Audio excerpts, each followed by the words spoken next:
पहला घंटा, आपका सबसे बड़ा निर्णय। क्या महज 24 घंटों में सकारात्मक और स्थायी परिवर्तन संभव है? क्या एक ही दिन में जीवन बदलना संभव है? यह न सिर्फ संभव है बल्कि मुमकिन भी है। ये पुस्तक एक बहुत ही सरल अवधारणा पर केंद्रित है। हमारा मानना है कि जीवन में होने वाले बड़े परिवर्तनों के निर्णय लंबे समय में धीरे धीरे नहीं लिए जाते हैं, वे तो चंद पलों के सचेतन निर्णयों का परिणाम होते हैं। हालांकि ये चुनाव जल्दबाजी में नहीं किए जाते हैं, बल्कि ये तो गहरी जड़ों वाले संकल्प होते हैं, जिनकी बदौलत आपके विचारों और कार्यों में महत्वपूर्ण परिवर्तन होते हैं। मिसाल के तौर पर, हो सकता है कि आपका लक्ष्य डाइटिंग करके अपना वजन 20 पाउंड कम करना हो और इसमें 6 महीने लग जाएं। लेकिन सच तो यह है कि आपने ये युद्ध 6 महीने में नहीं, बल्कि बहुत कम समय में जीत लिया था, जिस घंटे आपने इस बात का सच्चा संकल्प किया था। यही प्रक्रिया उन सभी परिवर्तनों पर भी लागू होती है जो हम अपने जीवन में चाहते हैं। कायाकल्प की यह प्रक्रिया कब शुरू होगी? जिस पल आप बदलने का फैसला करेंगे। हर परिवर्तन उस घंटे में होगा जब आप अपने सामने मौजूद किसी बड़ी चुनौती का सामना करेंगे।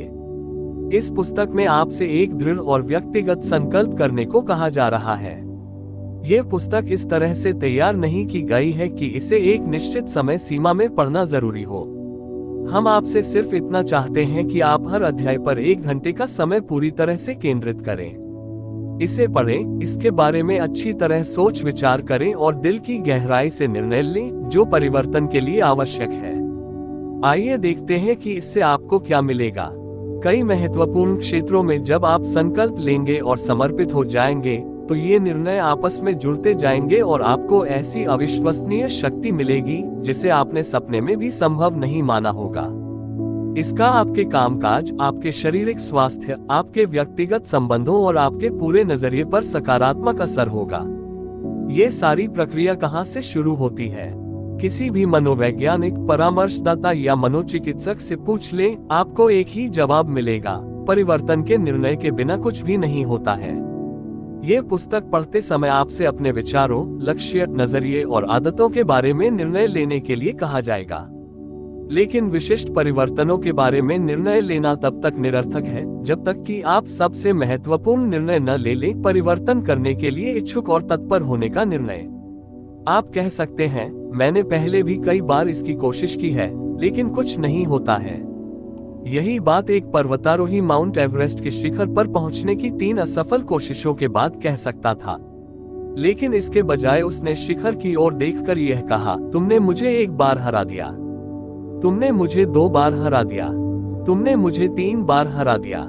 लेकिन पहाड़, किसी दिन मैं तुम पर विजय पा लूंगा, क्योंकि तुम इससे ज्यादा बड़े नहीं बन सकते हो, लेकिन मैं बन सकता हूँ। चाहे आप इसे जानते हो या नहीं, लेकिन हर चीज जिसमें आपका शरीर भी शामिल है, परिवर्तन की निरंतर प्रक्रिया में रहती है। जब आप उसी पहाड़ पर दोबारा चढ़ते हैं तो ये बिल्कुल नया अनुभव होता है। प्राचीन यूनानी दार्शनिक हेराक्लिटस ने कहा था, आप उसी नदी में दोबारा कदम नहीं रख सकते। नदी में पानी लगातार बहता रहता है और समुद्र में मिलता रहता है। ग्रांड कैनन के बारे में सोचें और याद रखें कि ये रंगीन दर्रे कोलोराडो नदी के तेज बहाव वाले पानी का परिणाम है। मिट्टी नदी में घुलती रहती है, कैलिफोर्निया के मोजावे रेगिस्तान तक। ग्रांड कैनन बदल रहा है, एक समय में मिट्टी के एक कण की दर से। परिवर्तन से घबराने की जरूरत नहीं है, ये तो जीवन की निशानी है।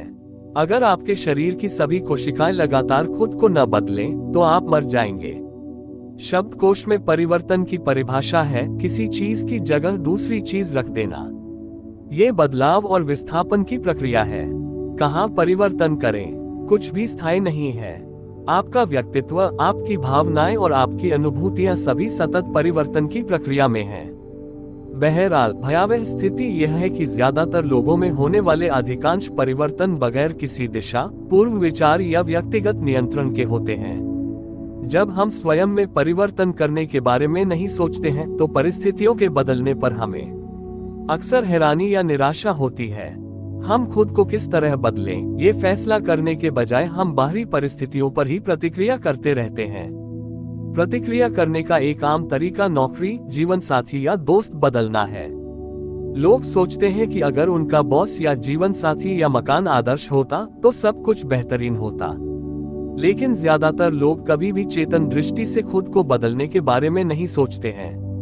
जरा अपने चारों तरफ नजर डालें। आपको दो तरह के लोग दिखेंगे, जो बदल रहे हैं और जो परिवर्तन का प्रतिरोध कर रहे हैं, यहाँ तक कि इससे बच रहे हैं।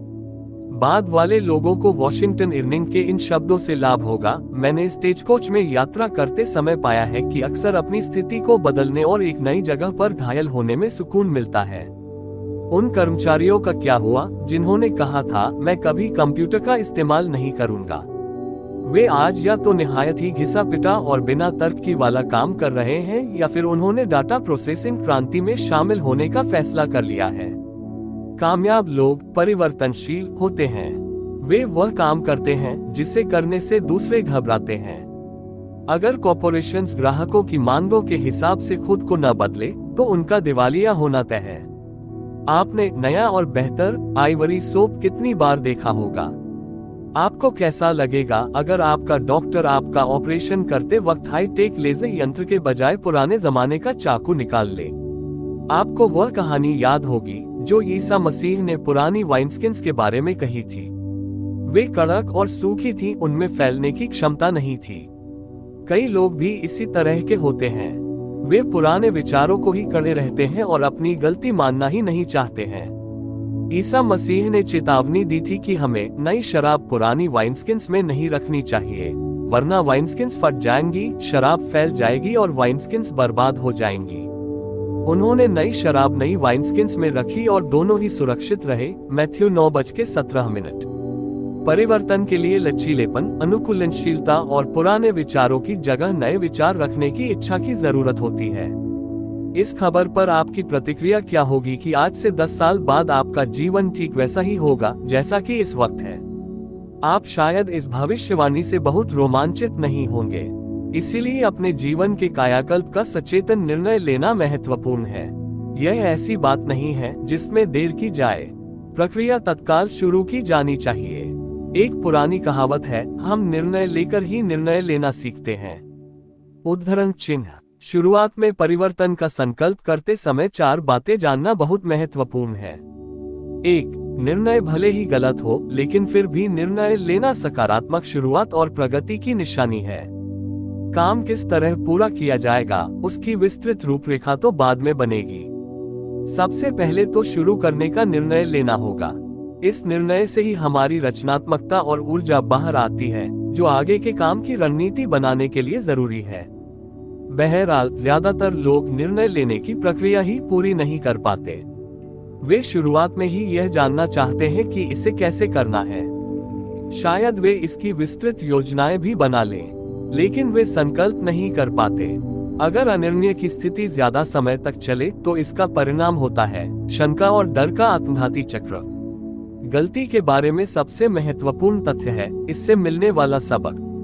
आप उन गलतियों से नहीं सीख सकते जो आपने की ही नहीं। ईसा मसीह ने पानी पर चलने के पीटर के निर्णय का सम्मान किया, जबकि वे जानते थे कि पीटर पानी में गिर सकते हैं। उन्होंने पीटर को असफल होने दिया क्योंकि यही सीखने और विकास करने का एक रास्ता है। 2. गलत निर्णय सुधारे जा सकते हैं, लेकिन शून्य निर्णय नहीं। हमारे पास चुनाव करने की स्वतंत्रता है। इसका मतलब यह है कि हमारे पास खुद को मूर्ख साबित करने की भी स्वतंत्रता है। हमारे पास असफल होने की भी स्वतंत्रता है। जब हमारे पास असफल होने की स्वतंत्रता हो, तभी हम जांच करने, अन्वेषण करने और विकास करने के लिए स्वतंत्र होते हैं। वैसे अगर हम अपने क्षितिजों का विस्तार करना चाहते हैं तो हमें ये भी ध्यान रखना चाहिए कि हम गैर जिम्मेदारी से असफलता का चुनाव न करें। 3. मार्गदर्शन सिर्फ गतिमान चीजों को ही मिलता है। खड़ी हुई कार को दिशा बताने की जरूरत नहीं होती, लेकिन जैसे ही कार चालू हो जाए और पहिए घूमने लगे तो आप इसे उस दिशा में मोड़ सकते हैं जिधर आप यात्रा करना चाहते हैं। जब आप निर्णय ले लेंगे और उस पर अमल करने लगेंगे तो आपको तत्काल अपने भीतर शक्ति का एहसास होगा। ये योजना को नियंत्रित करने और उसे मार्गदर्शन देने का परिणाम है। 4. कोई भी चीज हिलने के निर्णय के बिना हिलती नहीं है। अगर परिस्थितियों और बाहरी प्रभावों के भरोसे रहेंगे तो आपका जीवन दिशाहीन हो जाएगा। जिंदगी बिना किसी उद्देश्य के चलती रहेगी। इसीलिए परिवर्तन के अत्यावश्यक निर्णय लेने से बचना इतना ज्यादा खतरनाक है। असफलता से पूरी तरह बचने की कोशिश पराजय का अचूक मार्ग है। वैज्ञानिक प्रगति शोध से होती है। किसी छोटी खोज के लिए सैकड़ों हजारों असफल प्रयोग आवश्यक हैं। प्रगति के संदर्भ में असफलता और शोध पर्यायवाची हैं। कहां से शुरू करें? किसी नक्शे को देखते समय आपका पहला सवाल ये होता है, मैं कहां हूं? किसी मंजिल पर पहुंचने की दिशा में पहला कदम अपनी वर्तमान स्थिति तय करना है। सहायता करने वाले पेशों से जुड़े लोग जानते हैं कि लोगों के व्यवहार में परिवर्तन तब तक नहीं होगा जब तक कि उन्हें ये पता न चल जाए कि वे कहां हैं और वे स्थितियों से निपटना शुरू न करें। वर्तमान परिस्थितियों से निपट नहीं पाना ही लोगों की ज्यादातर कुंठाओं का कारण होता है। बाइबल हमें ईश्वर का दृष्टिकोण बताती है। ईश्वर हमें इसलिए नहीं बदलता है ताकि वह हमें स्वीकार कर सके, वह हमें स्वीकार करता है ताकि हमें बदल सके। हाँ, एक और बात, स्वीकृति न सिर्फ परिवर्तन से पहले आती है बल्कि यह परिवर्तन की प्रेरणा भी होती है। एक बार जब हम चीजों को उनके वास्तविक रूप में देख लेते हैं तो हम में बदलने की ज्यादा तीव्र इच्छा पैदा हो जाती है। लंदन के एक स्टूडियो में एक कलाकार ने अपनी खिड़की से एक बेघर आदमी को देखा जो सड़क पर गटर के पास पड़ा था। कलाकार अपनी स्केचबुक निकालकर उसका चित्र बनाने लगा, लेकिन उसने वास्तविकता से बिल्कुल ही अलग तस्वीर बनाई। तस्वीर में उस आदमी की भौहें चढ़ी हुई नहीं थी, वह सड़क पर सिकुड़ा सा भी नहीं पड़ा था। इसके बजाय कलाकार ने उसे तनकर खड़ा दिखाया था और उसके कंधे भी तने हुए थे। अपनी पेंसिल ड्राइंग पूरी करने के बाद कलाकार दौड़कर नीचे सड़क पर गया और उस व्यक्ति से बोला, देखो, मैंने तुम्हारी तस्वीर बनाई है। उस गरीब आदमी ने जो देखा उसे उस पर यकीन ही नहीं हुआ। उसने एक तरफ करवट लेते हुए कहा, सर, क्या आप मुझे इस तरह देखते हैं? हाँ, बिल्कुल इस तस्वीर की तरह। फिर उसने कहा, इसे तुम अपने पास रख सकते हो। वह आदमी उठकर खड़ा हुआ और बोला, अगर आप मुझे इस तरह से देखते हैं तो मैं ऐसा ही बनकर दिखाऊंगा। उस तस्वीर को अपने दोनों हाथों में थामे वह तनकर खड़ा हो गया और बोला, महोदय, मैं दोबारा इस गटर में कभी नहीं लौटूंगा। हम सभी अपने किए गए चुनावों का प्रतिफल हैं और अगर हमें प्रोडक्ट पसंद नहीं आता है तो हम नए चुनाव करने की अपनी आंतरिक योग्यता द्वारा खुद को नए रूप में ढाल सकते हैं। अक्सर लोग कहते हैं, अगर मेरे साथ यह नहीं हुआ होता तो परिस्थितियां बिल्कुल अलग होती। वे अपनी समस्याओं के लिए दूसरे लोगों और बाहरी परिस्थितियों को दोष देने लगते हैं। जब तक वे खुद को शिकार और पीड़ित के रूप में देखते रहेंगे तब तक उनमें परिवर्तन करने की शक्ति पैदा ही नहीं होगी। खुद को पीड़ित व्यक्ति विक्टिम्स समझने वाले लोग इस बात से इनकार करते हैं कि उनमें अपने जीवन को दिशा देने की संज्ञानात्मक शक्ति कॉग्निटिव फैकल्टी है। कहा गया है, आप अगर नीचे गिरकर लोट लगाने लगे तो 6 इंच कीचड़ में भी डूब सकते हैं।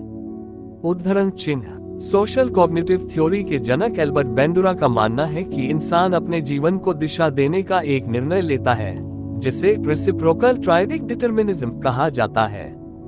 दूसरे शब्दों में, 3 परस्पर जुड़े घटक हमारे जीवन को संचालित करते हैं। ये घटक हैं विचार, कार्य और परिवेश। बाहरी परिस्थितियां सिर्फ हमारे निर्णयों को प्रभावित करती हैं। अंतिम जिम्मेदारी आंतरिक सक्रियता की होती है। इसी तरह हम सूचना को विचारों में प्रोसेस करते हैं, जिससे ये तय होता है कि हम कौन सा काम करेंगे। ज्ञान विचार से पहले आता है। उसके बारे में हम जो सोचते हैं उसी से हमारा व्यवहार तय होता है। पहली बातें सबसे पहले। इस पुस्तक में आगे आने वाले घंटों में हम आपसे जीवन के महत्वपूर्ण क्षेत्रों में निश्चित और दीर्घकालीन परिवर्तन करने के लिए कहेंगे। बहरहाल, इससे पहले आपको एक ज्यादा बड़ा निर्णय लेना होगा जिस पर बाकी सभी परिवर्तन निर्भर हैं। किसी मोड़ पर आपको कहना होगा, हाँ, मैं बदलना चाहता हूँ। इस अध्याय को खत्म करते समय अकेले में सोचने के लिए कोई एकांत जगह खोजें। यह आपके घर में आपका अपना कमरा हो सकता है या फिर एकांत में टहलना। जब आप कही हुई बातों पर विचार करें तो इस बात की जांच पड़ताल करें कि आप कहां हैं और कहां पहुंचना चाहते हैं। शुरुआती बिंदु से आपकी मंजिल तक जाने वाला सबसे छोटा मार्ग वह हाईवे है जिस पर लिखा है परिवर्तन की इच्छा। क्या ये जोखिम भरा है? हाँ। क्या रास्ते में असफलताएं मिलेगी? यकीनन। क्या लोग आपके इरादों पर हंसेंगे? शायद, लेकिन ऐसा तभी होगा जब आप ये बात ऐसे लोगों को बताएंगे जो व्यक्तिगत विकास के मामले में आपके समान स्तर पर नहीं है। लेकिन याद रखें, जोखिम का अंत हमेशा तबाही नहीं होता है और असफलता कभी घातक नहीं होती। रास्ते बंद होने से कोई फर्क नहीं पड़ेगा, बशर्ते आपके कंपास की सुई हमेशा नई मंजिल की दिशा में संकेत करती रहे।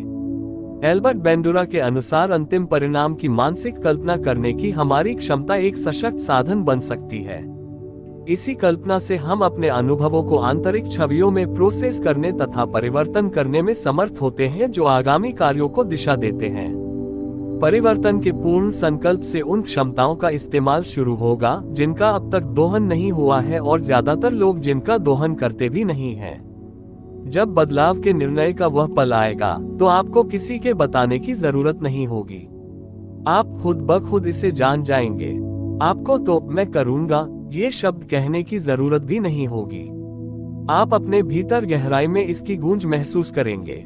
ये शब्द आपके दिल, दिमाग और सिर से पैर तक आपके रोम रोम को रोमांचित कर देंगे। क्या आप इस तरह के परिवर्तन के लिए तैयार हैं? फैसला आपका है।